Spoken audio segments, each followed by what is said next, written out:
Hello and welcome to the CRM Zen Show, where we talk about all things Zoho. This is episode 222, Night of the Living Text, recorded on Friday, October 28th, 2022, from Zenatta Consulting. I'm Brett Martin. And I'm Tyler Colt, and let's get right on into the show. So this is kind of crazy. Our show is being produced out of Germany today. So Wayne is taking over from Freddie for this show, just kind of running a test here, kind of putting some backup in place. And it's just fascinating to watch this signal floating all across the world. And latency seems to be pretty good. We're doing fine. Seems just about how it always So, does. So we should have looking done good. some costumes or something today, Tyler. I don't know. We I know. didn't I get didn't dressed. think about it. Mine We didn't just get came dressed. in yesterday, so I could have worn it. But Did it? What are uh-huh. you going as this year? Well, so yeah, Lauren and I are going as Yin and Yang, except she is Christina Yang from Grey's Anatomy, and I'm the normal Yin side of the thing. I did come up with it. I'm very proud of myself. So need some applause That's from the team, hopefully, for that beautiful pun. But Yeah, costume well kind of done. falls I apart if was it's just me by myself. I was Jon Snow. We actually did a party last week, and Tina was Daenerys. So we kind of did a little Game of Very Thrones nice. throwback there. So I could go get my hair and my coat. We could do something like that. But you people don't care about that. Let's get right on into the show. Let's take a look at news and events, or announcements and events, something like that, Tyler. All right, guys. Wrapping out this month, Zoholics is kicking off over in India. There's doing some emails and CRM on November 3rd. There's a Zoho Creator Roadshow is going to be rolling through Chicago on Tuesday and Wednesday, November 8th and 9th. So if you are local, go check that out. Zoho's also got integrating Zoho CRM and Zoho campaigns. That should be a good one, or just watch our videos. And then there's a CRM workshop in Toronto that's going to be happening in November 9th and 10th. There's a lot of stuff going on. And then I guess mid-month, Tyler, we're going to be doing our Zoho Click full product tutorial. We realized we have actually not done a full run-through of Click in over 2 years, I think, right? So Something like that. I think it was back in 2020, about an 8 yeah, minute video. So we're going to expand on that just a little bit. yeah. Was that the one we almost killed each other over? That was the one. That was the Yeah, one. Yep. yeah. I think it took us 2 hours to do 30 minutes of video or something like that. I don't know. It's pretty crazy.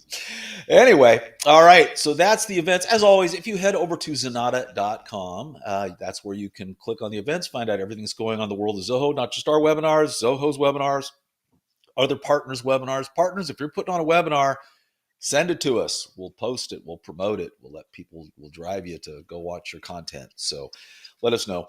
And with that, Tyler, let's get into the news.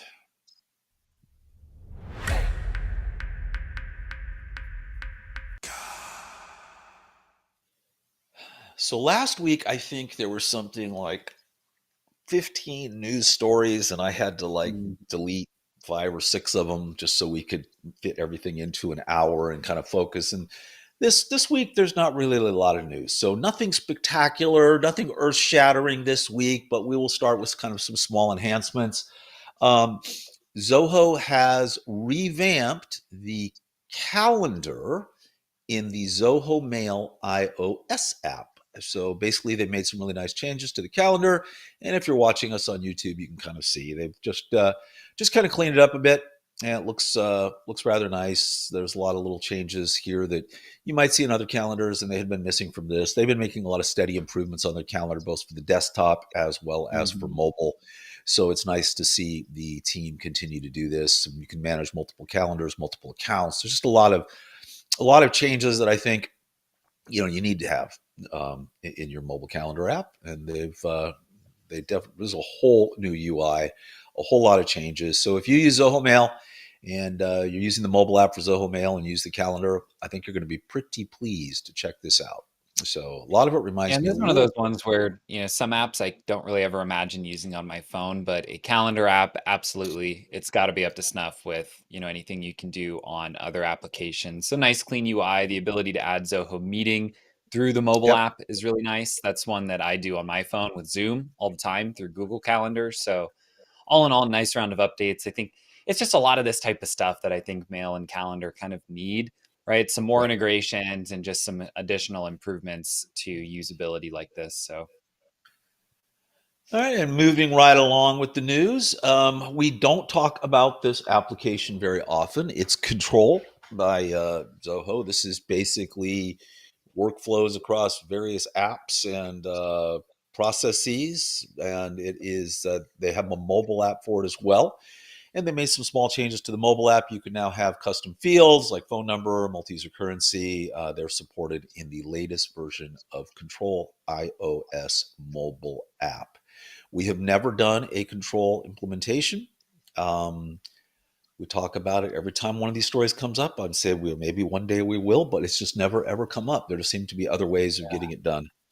I think that's the big thing is that they did split it out from Zoho One, so it's no longer included. Yeah, And really, for us, most of the time, there's just ways to get these things done without asking our customer to pay for an additional subscription, right? So we end up just using approval processes and CRM and books and custom functions and things like that to kind of eliminate the need.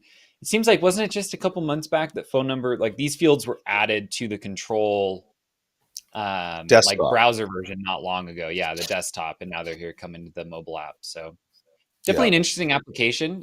We've had other partners talk to us about how they've used it, and it seems like it can do some cool stuff. But yeah, it just never makes it onto our list. No, I Even think back you're when it right was though. I like think it's because it Pepsi. got pulled out of Zoho One. I think that was a mistake. I think this product could have had at least a base version Yeah, that could have stayed in Zoho One, and then for other enhancements you could do some add-ons. Probably help with adoption. Maybe you want to rethink that Zoho, put it back in there, put it into CRM Plus as well. There'd be yeah. some. I think that wouldn't be a bad idea. All right, and then moving on with the news, yet another enhancement to iOS. This one is for Zoho Sprints. You can now clone items inside item details module. That's now supported. Uh, Pretty nice. You've got a new timesheet settings have been added to the web app. That's sprints.zoho.com. It's now handled in the mobile app. So they had these timesheet settings that they had pushed out, I think, a couple weeks ago, and now those are over in the mobile app. And client and vendor users are now supported in all pick lists for all users. So small changes, but if you are a Zoho Sprints user and you're using mobile, there you go. Like I said, we got a slow news week, Tyler. Um, all right, and then this is kind of nice. If you're not familiar with web tabs, this basically allows you to embed a web page as a tab in your Zoho application. This has been around for CRM for a very long time. Yeah. I thought it was already in projects, but evidently not. They've added it to projects, Tyler. Yeah, web tabs are nice as a way to pull in certain reports, or here they show a way that you could pull in like maybe a creator form right into here if you needed to submit. Their example here is like a material request form, right, as part of a project, which I think totally makes sense. It'd be interesting to see. The big thing with web tabs, my question always is, can I put parameters on them? So maybe I could put like an analytics report that filters itself automatically when you load it. So we'll have to do a little bit of poking around. If those parameters aren't supported in V1 of this, I would guess they will be eventually. So a really nice one to have. I mean, it's always good to be able to present everything someone needs in one page, or at least one URL, right? And with something like Zoho Projects, where it can touch so many different things to get a project done, it's definitely nice to be able to pull all those together into, just these series of web tabs all connected together under your project. Yes, and then wrapping up the news, not really surprising. Zoho is a big Apple house. And it's interesting because there are. It seems like when Apple does a whole new release of Mac OS or a whole new release of iPad OS, there are a lot of really interesting functionality that's kind of added into those kind of things. And it particularly is true, I think, when you're doing productivity apps like Zoho. And so they dive in and really take advantage of all of the changes that Apple has made. This will be in our newsletter. You can find it over on the Zoho blog. This is a long 9-minute read. We don't need to bore you with it all here, but they have Yeah. they've made quite a few changes to it, and they basically are incorporating Stage Manager, Continuity Camera, external display support, and it goes kind of on and on and on. And they did it for. They've also done. There's a whole article, a separate article on just what they did for Biggin as well, because that kind of, if you were to look at it, I would say that is the mobile friendly CRM for Zoho. So they made a bunch of changes there. But all in all, really a whole bunch of really cool features came out, and Zoho basically has decided to implement as many of those as they can. Anything jump out at you, Tyler? No, I mean, nothing too crazy for me. As we talked about before, I don't spend too much time on the mobile apps really for most Zoho applications. It is always nice with Zoho though. I'm always pleasantly surprised with how fast they roll out these updates following, Mac OS changes. It's generally within like a couple weeks, right? You're seeing a bunch of new features come out that are only now possible because of what they've done in the OS itself. So a couple that are kind of cool, seamlessly transition your Mac to iPhone camera to like scan a QR code, right? So it's a lot of people are thinking about continuity camera mostly for the use of a webcam, right? Which totally makes Right. sense. But there's a lot more you can do now that that camera is much more connected to your laptop or your local device. So really nice one Yeah. to have there. And yeah, they keep really up to date with everything that Apple is doing, which is always good to see. And it's kind of nice. We actually kind of had everybody playing around with the new, using your iPhone as a webcam, right? And Hmm. doing that. And you can do where it follows you, and you've got, but, we were comparing it to some of our 4K cameras, and it looks really good. I mean, if you've got one of the, iPhone 12, 13, or 14, it's fantastic. I bought this Yeah, little dongle. Logitech is fuming right now over this I don't know if update. you can see this or not, but this is just a little piece of plastic, and I got this for like $8 on Amazon, and it hooks on to the back of your laptop screen, and then the phone Yep. just can slide right on in. And I thought, well, this is it is perfect. It is so, it's so nice. So you can sit that there.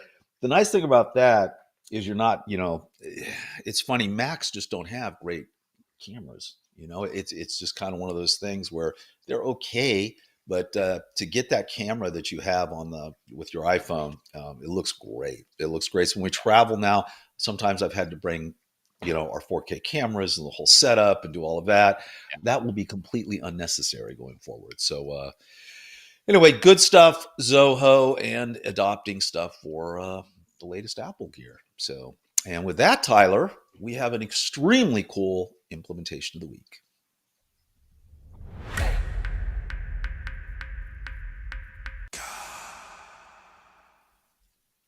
Alrighty. So yeah, as Brett said, this is a pretty cool implementation. We've been on a bit of a hot streak with the conversion API for Facebook last week. This week, building out an integration between Zoho Books and a Stripe point of sale card reader. This is a question that we get all the time. Can I make a point of sale out of Zoho? And while Zoho doesn't have a like formal, totally full featured point of sale application, this is kind of a way that you can use Zoho Books as your POS and then process your payment through a Stripe card reader. So essentially, right, that goal is just that we want to be able to create an invoice on the fly, press a button, swipe a card, and record that payment. So what we did is added a custom button to the invoice view page inside of Books. When you press that button, it basically takes the data about that invoice, organizes it into the format that Stripe wants to receive it, and then we write it over to Stripe, which basically creates like an order record on the Stripe side. The trick in how we're doing this is that we're passing some metadata that actually can allow us to connect the Stripe payment back to the invoice and the customer. So we kind of sneak in an invoice ID and a customer ID along with the data that we're sending to Stripe. And then once that Stripe charge actually posts, Stripe will send data back to Zoho to an endpoint that we've set up in Zoho Flow. The data that they respond with actually includes the metadata about the invoice and the customer record that we had originally sent them.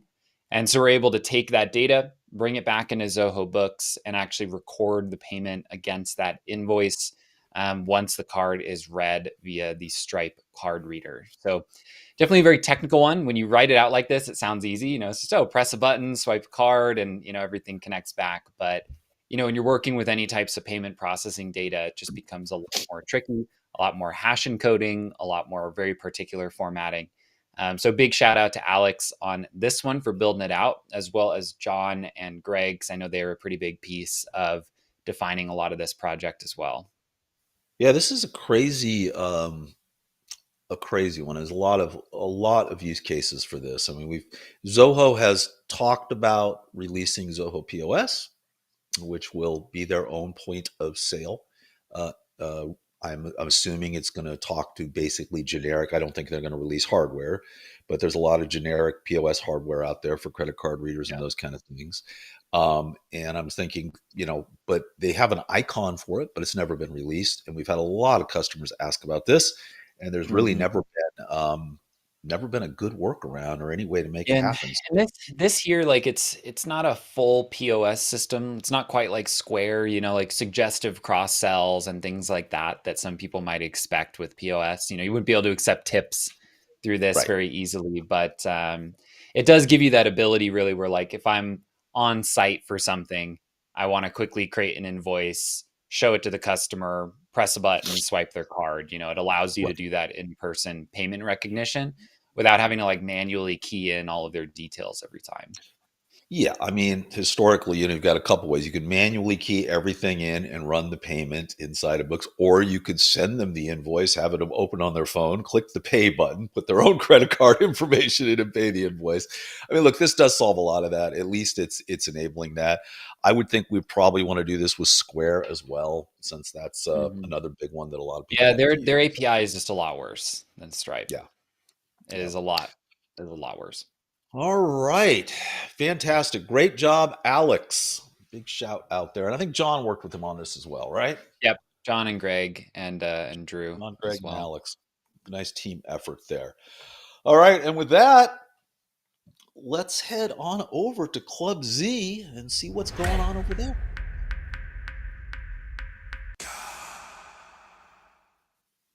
So, Greg has given a just simple something everybody wants to do every day. You can encode a JSON map for an API call. So, this is definitely for the developers out there. So, Tyler, what are we doing here? Yeah, so essentially with some third-party APIs, I'd bet a nickel that this ties directly into the Stripe POS integration that we're just talking about. Sometimes with like Zoho apps to Zoho apps, you can just send the data directly over, no big deal, right? You're all kind of in one environment. But sometimes different applications might require certain encoding, certain formats. They've all got their own rules and regulations.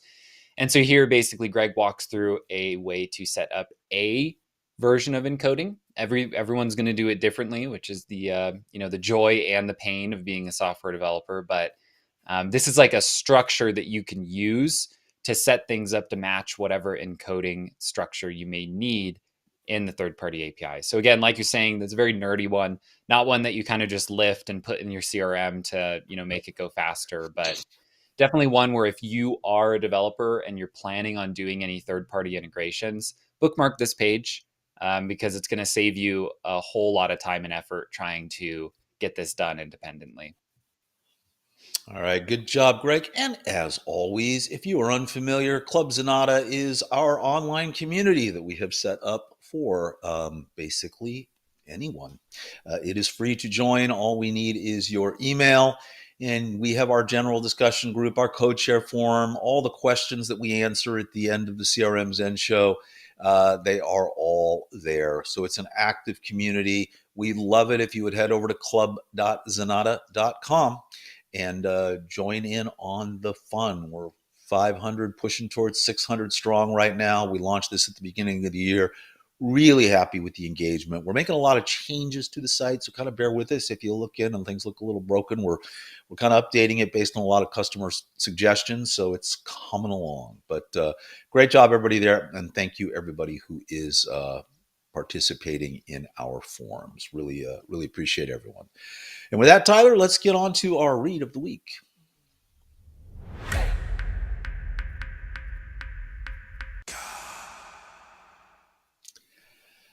So Zapier had a week with no meetings. They had their first get stuff done week, giving everybody thousands of hours back because they couldn't have any meetings on their calendar.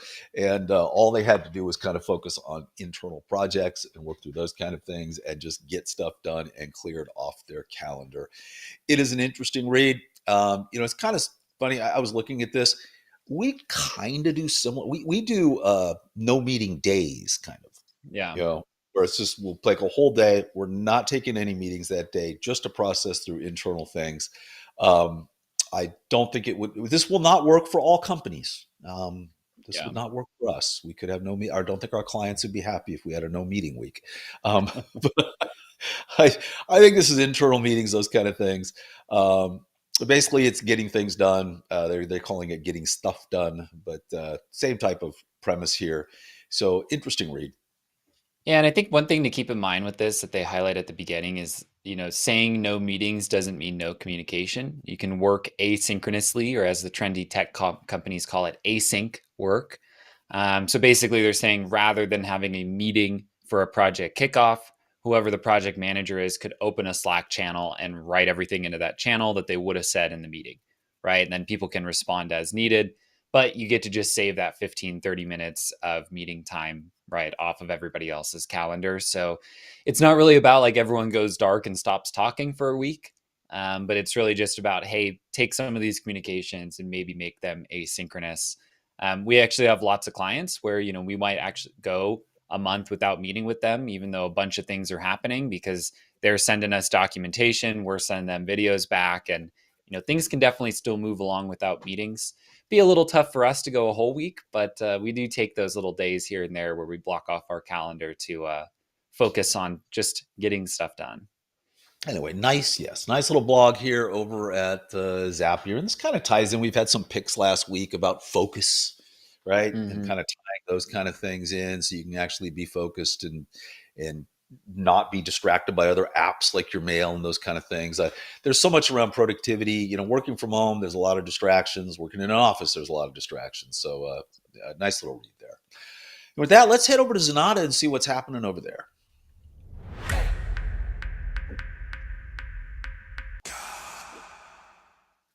So our blog this week ties in with our webinar for October, which was all on Zoho survey. And this is doing online surveying and everything you need to know.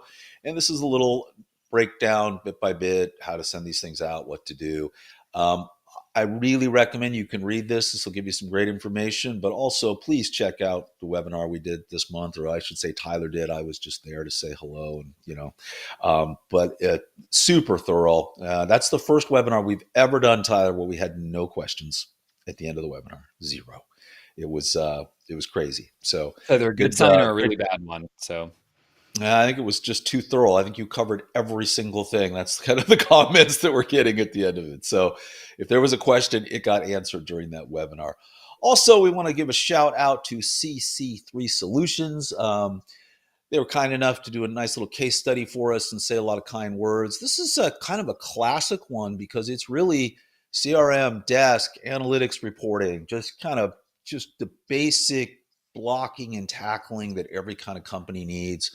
And shout out to Mike Monday and the team over there for just really for the kind words, and they were great to work with.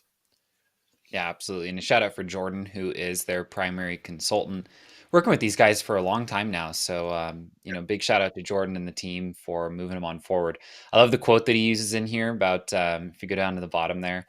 We should put this on our freaking homepage. It's a great quote. Zenatta was the bridge between great software and how to actually use the product. It's like being a race car driver with a Ferrari, but having a race with a bicycle because you don't know how to drive.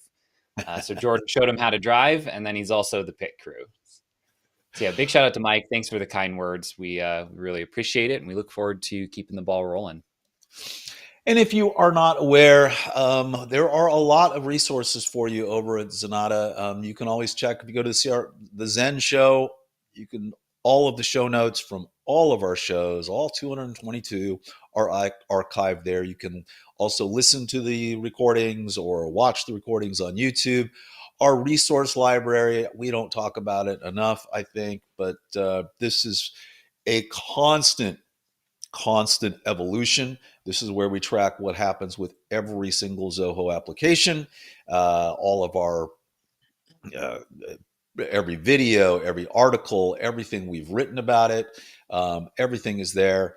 And it's a beautiful white page if you're watching us on YouTube. But yes, anyway, our resource library is where we track everything that goes on, all the apps, whether you should use them or not, whether you shouldn't. Maybe some apps, we've put them in this maybe category because they might be good for your business, but there's some parameters you need to think about before you can, things you need to consider before you take that application. So head on over to Zenatta.com and check out our resource library. And I think you will hopefully find just a ton of information around every single application in the world of Zoho. Just click through those icons and everything we've produced, whether it's a blog article, a video, or a PDF guide, they're all there for you. Great job to the team for that. And with that, Tyler, let's get on to our pick of the week.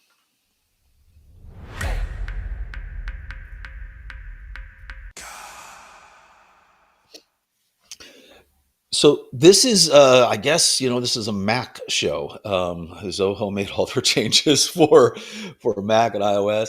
This is one that always bothers me. If you use any webmail client and you're on a Mac, whether that's Office 365, webmail, Gmail, any of those, if you're like on a blog post or something, or you're on a website and it says contact us and it's got a mail to link and you click that, it will always open Apple Mail. And you're like, oh, I don't want to use Apple Mail. So in Apple Mail, you can go into settings and you can choose your default mail client. And the problem is that default mail client needs to be an application. It can't be a web page. It needs to be an application. So this is a clever little app for $1.99 that basically spoofs itself as an application. It's extremely lightweight. The only setting in it is you choose what email client, what web-based email client you want to do. Then you go back into Mail, and now you will see this application open in webmail as a choice in Apple Mail. And you can set open in webmail as your default email client. And going forward, anytime you click a link, rather than opening Apple Mail, this will open. So well worth the $2 and the hassle of having to go through all of that. Simple little app. For those Windows users out there, I apologize. We didn't have anything for you this week, but a great application. And with that, Tyler, let's get on to our tip of the week.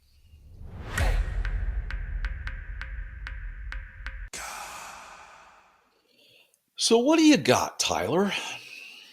Yes, this video here is really just a quick walkthrough of the CRM dashboards and homepage customization.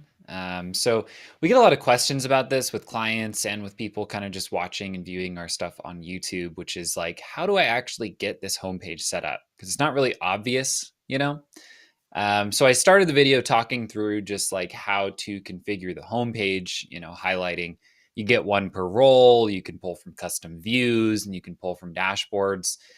And then as I was going through, I kind of realized, I should probably talk at least a little bit about how to add stuff to the dashboards first so that you can actually use that on the homepage.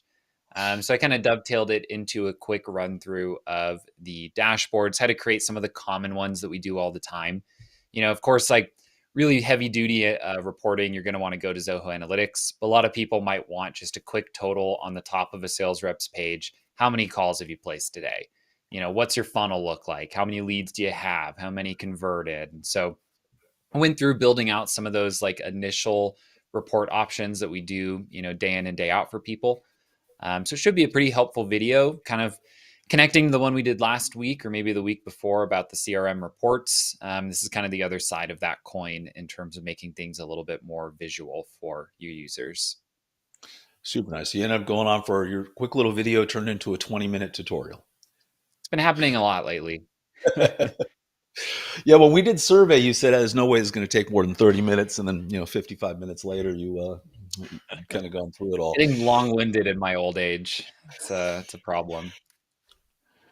I would find it hard if you're watching or listening to this show for you not to know, but if you go to youtube.com/Zenatta, that is where we keep all of our videos on all the Zoho products, all our tutorials, all our webinars, all the CRM Zen shows.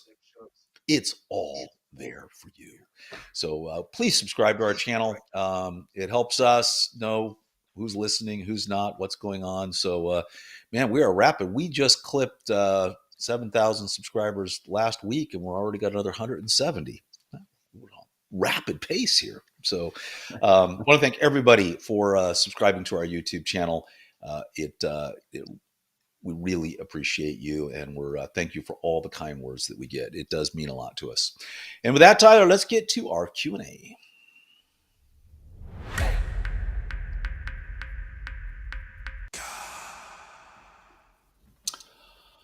All right, our first question comes from Kingsley after watching the CRM Zen Show episode 220, Cinco de Zoho.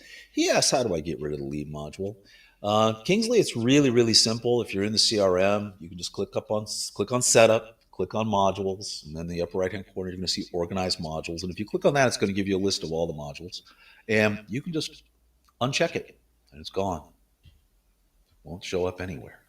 That's so I think, before, I think he asked last week about how to convert a contact into a lead, right? And we went into that entire thing about, well, you can write some script to do that, and do you need leads, and who needs leads? So I guess, Kingsley, you decided you don't need leads anymore. They're gone.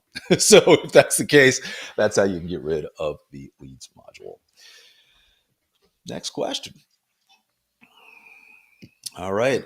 After watching the how to join the Zoho One party via user email invite, I don't even know what video that was, Tyler. I think this is one that Wayne maybe recorded with this very creative title. So Nazir's question is, how to accept a Zoho One invitation, though I already have a login.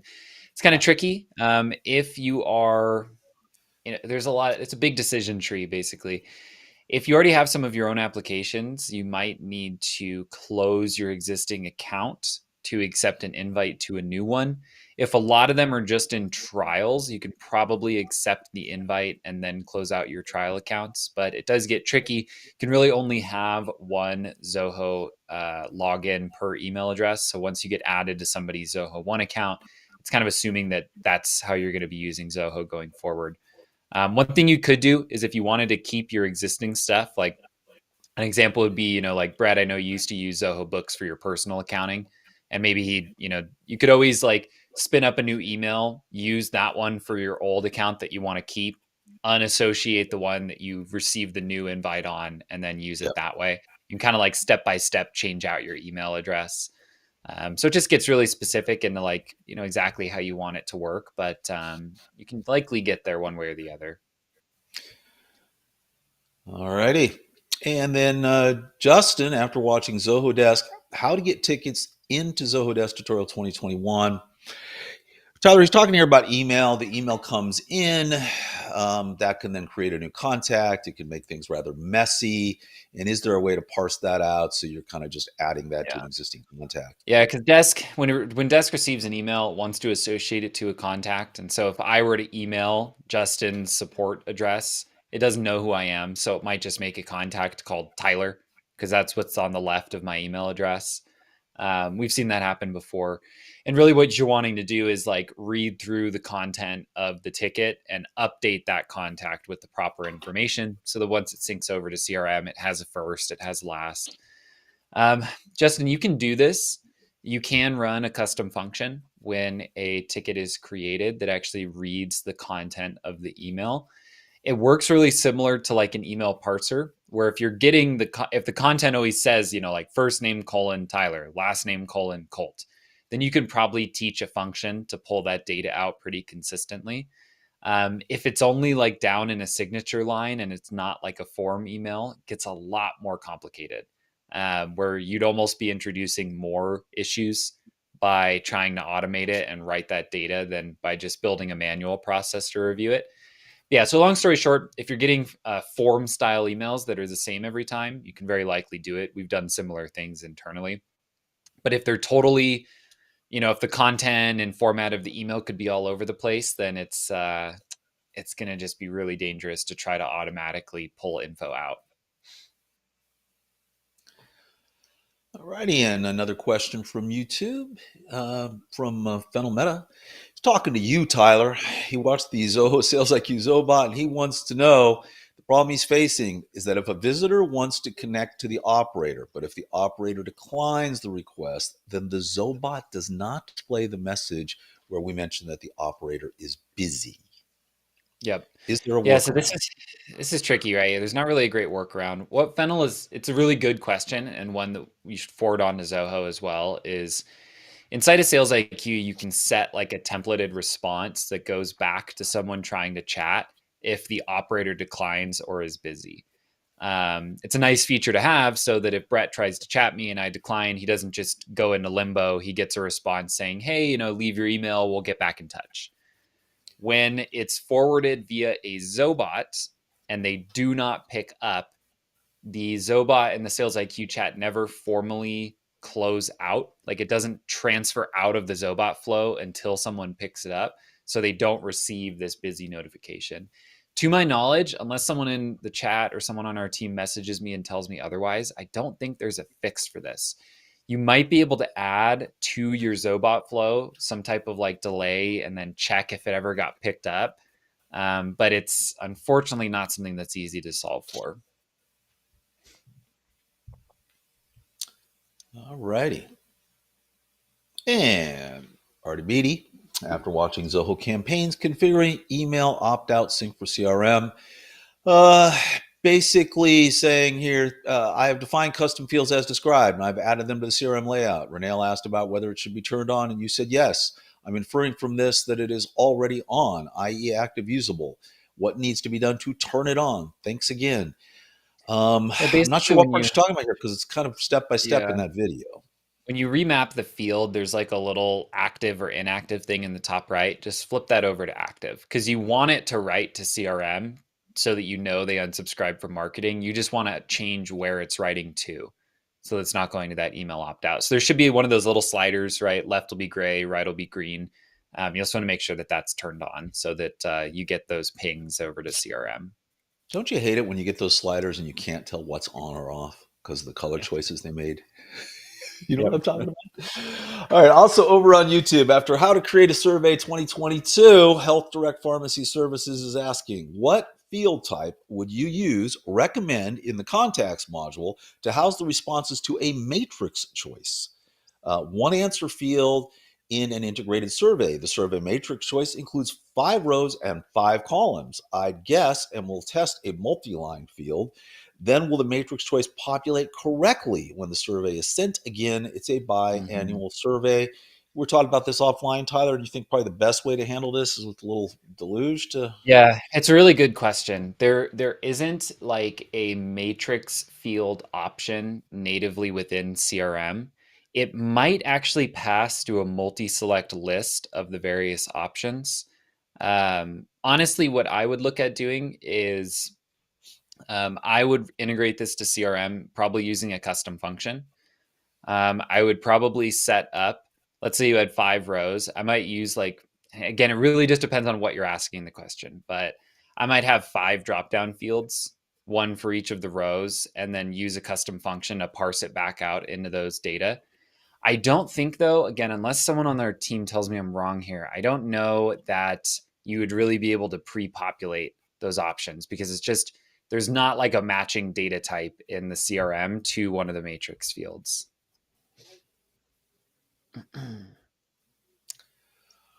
All righty. And then Kurt, after watching Zoho CRM, How to Change Default Field Names tutorial, said, can I use this to delete the company name which is required in leads, or do I just have to name it something else? So Kirk, what he's talking about here is there's a translation function in the CRM, and there are a lot of fields where you can't go in and rename them.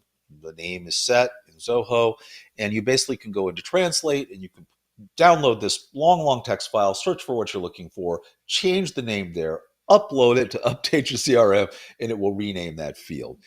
You don't need to do that, though, to get rid of the company Yeah, name.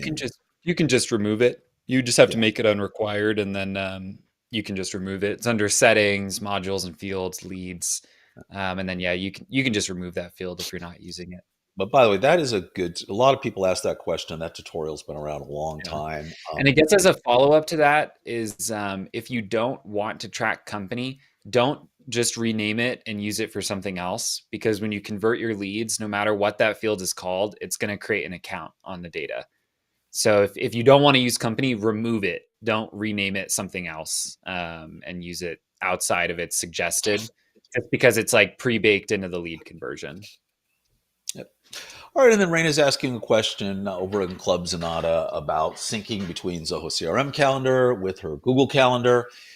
She hasn't completed the process yet because I'm wary of the rabbit hole. The question is, I have to provide Zoho with access to my Google account. Makes sense, but it's a wee bit scary. Can this promotion be revoked? And then question 2 is, can the sync be only from CRM to Google? I don't want my Google Calendar synced back to CRM. Yes, yes, and yes. You can do all those things. You can always revoke the privileges. That's not a problem. Quite honestly, though, Rita, I think the best way to do this is to do a one-way sync from Google to the CRM. That tends to keep things really, really, really clean. And when you're doing that, you're only selecting one calendar that's inside Google. So you're going to select, this is the one calendar I want synced to the CRM, and that's that. That is how I do it personally, and I think it works exceptionally well. There's never any issues. All of my actual Zenatta-based meetings appear inside the CRM. I don't know, Tyler, any thoughts you have on that? Yeah, I mean, like the directionality of the sync just depends on how you're using calendar. Like I have the same thing you do, because most of my meetings show up via Calendly with clients, and that goes to Google, and then Google goes to CRM. If you're scheduling or sending invites from CRM to your leads or contacts, then yeah, you could totally set it up to go from CRM to Google. So really, in that case, it's just a preference thing in terms of like, you might be using your Google Calendar for a bunch of personal events, and you're like, I don't need all that in CRM. That's no big deal. You could just sync it one way. And then, yeah, on your first question, if you do want to turn it off, you just go back to the same place that you turned it on, and you can revoke the permissions for the connection. All righty. And one more question from Rena.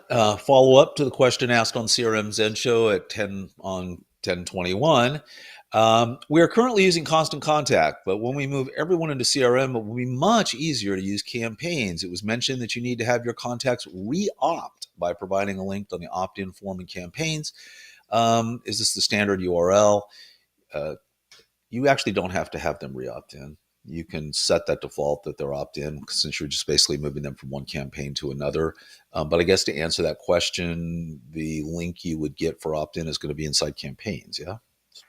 Yep, it'll be in campaigns inside of whatever mailing list you want them to opt in to be a part of. Yeah. But you don't have to have them opt back in, because they Yeah, when you import them, it'll ask like what the consent mode is, and you can say it's either implied or like already given in another platform. There should be a couple options that'll match what you're doing. Yep.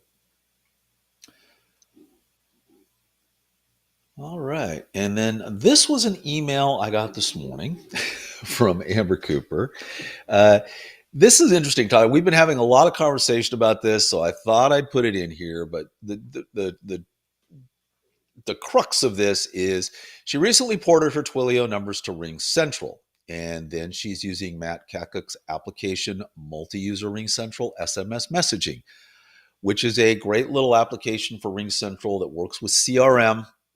And it allows you to send text messages and dial from the same phone number. So if you're in the CRM, you got that Ring Central number, you're sending and receiving text messages. They live right there. But as she's found out, the SMS doesn't work with books, bookings, subscriptions, and it only works inside the CRM. That's where you've got it there. And then she contacted Twilio, and they said that Ring Central can send the SMS portion of the number back to Twilio, which is something you and I learned about, a month ago? that was possible. So what they're saying here is you could have one phone number, and the text portion of that is handled by one provider and the voice portion of that is handled by another provider. And yes, you can do that. And then you can use, if you're doing that, the Twilio application. So she's asking, does it make sense for my scenario? Would you recommend any other program or setup? Do you know of any program that would be developed for this scenario? Yes, it makes sense.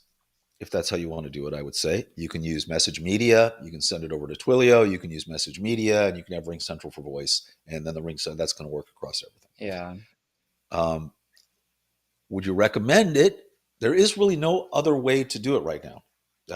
Yeah, I mean, it kind of depends. Like, there's no other way to do what you're describing. If the reality is though, like if what you're looking to do from like books and bookings and subscriptions is send like SMS reminders automatically, you can do that with Ring Central. It connects right into Zoho Flow, and you can set up little functions, right, that send SMS automatically through that. So like you don't really have to move the SMS portion of your Ring Central number back to Twilio, unless you're like very averse to setting up some of those flows. Because I think in books and subscriptions, Twilio is like a pre-built integration, where you kind of click it in and then it's as easy as setting up like an email workflow where you don't have to monkey around with Zoho Flow. But yeah, Twilio is really the one that has those direct integrations. So there's no other real big option. But if I were you, I would consider just building some custom automation into Ring Central before I would go down the path of splitting the phone number out like this. I don't know. See, we may disagree on this. It's kind of hard to say, but I think it Well, really we've just depends never on what done you're the trying to do. split process, and Yeah, it's one of those things where it could get caught. I mean, from some of our experiences with Ring Central, like things can go weeks and weeks and weeks without any like response or movement. So I'm a right. little nervous, like recommending it to people, I guess, is because I just don't know how good of a job they're going to do at actually splitting things out for you. And to answer your last question here, do you know of any program that is being developed in this scenario? Yes. Jeremy Nagel, we had a private conversation with him a couple of weeks ago. They're working on it. So, but there's, he's got a very base dialer going right now. There's some other things, but Message Media's got some things going on. That's who he sold his Smooth Messenger to. So there's a lot going on there in the background. Jeremy, if you want to drop us a line and let us know when you think that's coming around, that would be great. I know that there's going to be huge uptick for that once that's finally out and looking good. But right now, really not a lot we can tell you on that. All right, Tyler, that's it. 48 minutes. All right. Everybody, thank you so much for joining us. If you'd like to talk to Tyler or myself or anybody on our team, head over to Zenatta.com and click on the book a meeting. And we'd love for you to head over to club.zenatta.com, ask us some questions, participate in the community. And on the website is where you'll find complete episodes of the show, as well as links to all the stories we discussed today.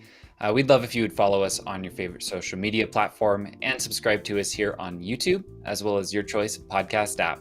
We'll see you next Friday.